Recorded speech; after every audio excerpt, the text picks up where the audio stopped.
Hello everyone, welcome to my channel the dream diary. আজ আমি আপনাদের একদম রেস্টুরেন্ট স্টাইলে চিকেন রেশমি কাবাব বানিয়ে দেখাবো।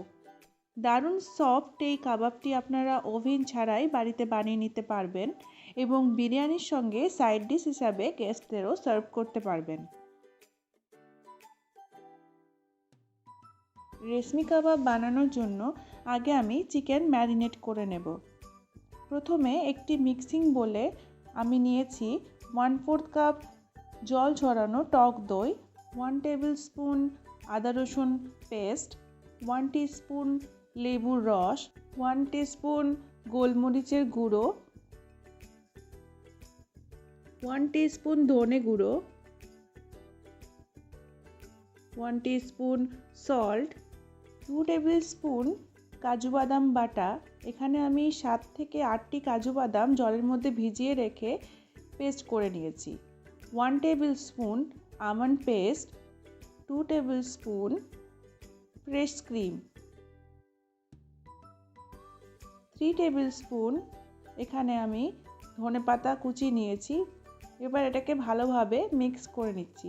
এখানে একটা কথা বলে রাখি, যে কোনো কাবাব রেসিপির জন্য আপনারা জল ঝরানো টক দই ইউজ করবেন, না হলে ম্যারিনেশনের পরে চিকেন থেকে প্রচুর পরিমাণে জল রিলিজ হবে এবং চিকেনের গায়ে ভালোভাবে মশলার কোটিংটা লাগবে না। এখানে আমি 400 গ্রাম বোনলেস চিকেন নিয়ে নিয়েছি।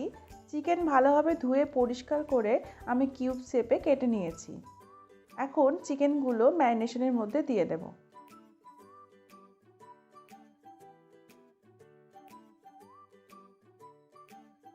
এবার চিকেনগুলোকে মশলার সঙ্গে ভালোভাবে মিক্স করে নেব।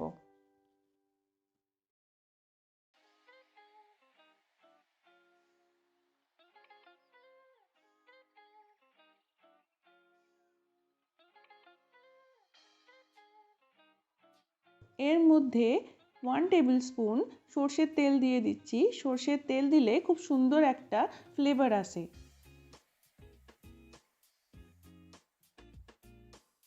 খুব ভালো কোটিংয়ের জন্য এখানে আমি 2 টিস্পুন কর্নফ্লাওয়ার ইউজ করলাম।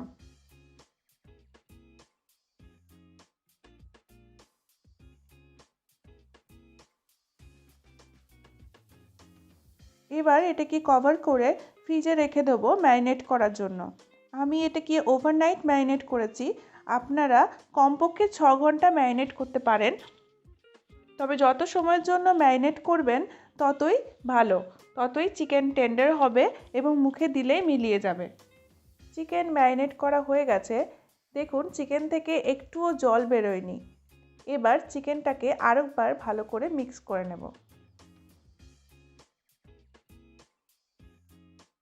কাবাব করার জন্য আমি এখানে ব্যাম্বু স্টিক্স নিয়েছি এবং এই ব্যাম্বু স্টিক্সগুলোকে আমি 1 ঘন্টার জন্য জলে ভিজিয়ে রেখেছিলাম। এতে ব্যাম্বু স্টিক্সগুলো কাবাব বানানোর সময় পুড়ে যাবে না।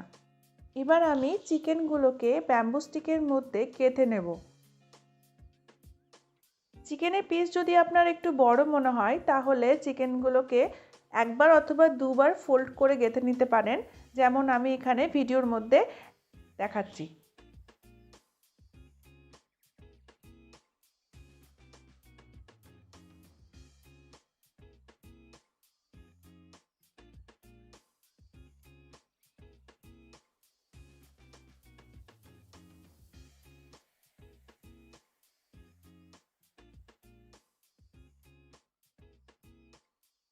আমার চিকেন স্টিকগুলো রেডি হয়ে গেছে। চলুন এবার কাবাব বানিয়ে নিই। কাবাব বানানোর জন্য আমি এখানে একটি বড় ননস্টিক প্যান নিয়ে নিয়েছি। এতে আমি 1 টেবিল স্পুন বাটার দিয়ে দিয়েছি।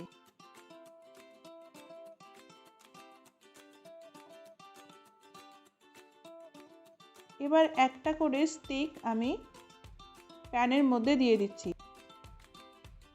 কাবাবের ওপরে কিছুটা পরিমাণ মেল্টেড বাটার এভাবে ব্রাশ করে দিতে হবে।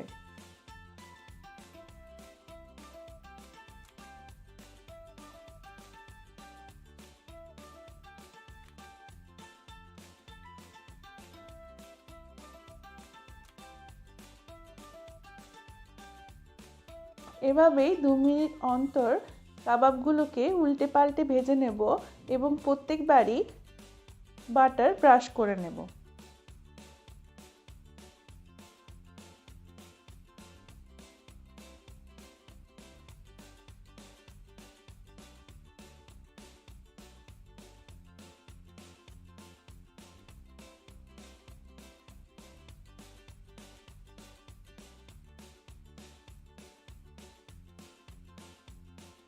দেখুন কাবাবের মধ্যে কত সুন্দর কালার চলে এসছে।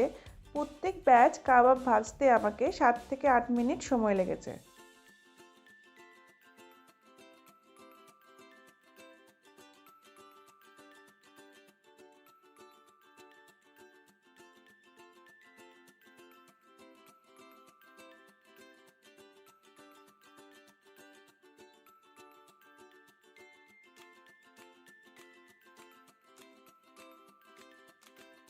চিকেন রেশমি কাবাব রেডি হয়ে গেছে সার্ভ করার জন্য। আপনারা অবশ্যই বাড়িতে এই রেসিপিটি ট্রাই করবেন এবং কেমন হলো কমেন্টের মাধ্যমে আমাকে জানাবেন। ভিডিওটি ভালো লাগলে লাইক, শেয়ার এবং সাবস্ক্রাইব করার অনুরোধ রইল।